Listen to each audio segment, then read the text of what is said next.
అసలు ఒక మానవ జన్మలో ఒక మనిషి జన్మ పుట్టిన తర్వాత ఈ జన్మలో తను ఏం చేయాలనే మార్గం అది అంతఃస్ఫురణతో వస్తుందా?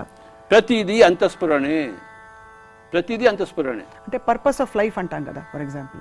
అదే చిన్నప్పుడు మనకు తెలియదు పర్పస్ ఆఫ్ లైఫ్, తెలియవలసిన అవసరము లేదు. అప్పుడు చిన్నప్పుడు ఆటలాడుకోవాలి అంతే, అదే పర్పస్. పెద్దగా ఎంతో పెళ్లి చేసుకుంటాం. బ్రహ్మచర్యాశ్రమము, గృహస్థాశ్రమము, వానప్రస్థాశ్రమము, సన్యాసాశ్రమం, ఈ 4 ధర్మాలు తప్పనిసరి మనిషికి అంటారు. తప్పనిసరి. హిందూ ధర్మం యొక్క గొప్పతనమే అది.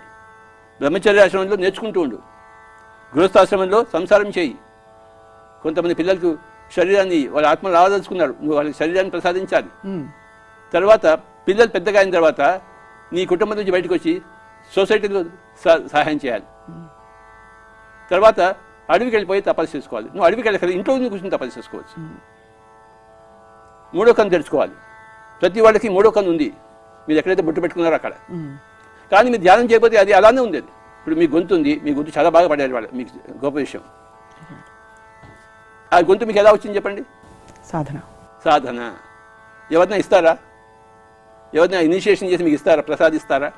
మీ సాధన వల్ల వచ్చింది. అలాగే 3వ కన్ను కూడా మనం సాధించుకోవాలి. ఎలా సాధిస్తాము? ధ్యానంలో కూర్చోవాలి, మనసును శూన్యం చేసుకోవాలి. మనసును శూన్యం చేసుకుంటే ఈ మనసులో ఈ సంసార బంధాలు, నిన్నటి జరిగింది రేపటి జరిగేది ఇవన్నీ ఉంటాయి. అన్ని శూన్యం చేసుకుంటే 3వ కన్ను ప్రకాశితమవుతుంది. అందరూ శరీరాన్ని వదిలిపెట్టే లోపల 3వ కన్ను సంపాదించుకోవాలి. అంటే ఋషి అవ్వాలి.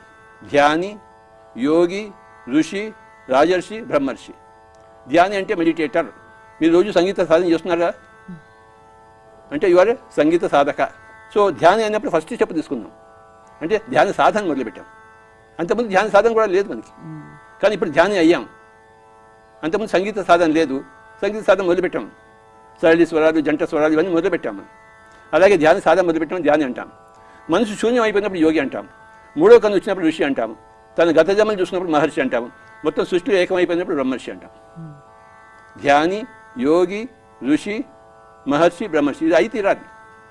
చనిపోయి ఉందర ప్రతి ఒక్కళ్ళు, ఎవరికైనా ఛాన్స్ ఉంది. అది ధ్యాన మార్గం ద్వారానే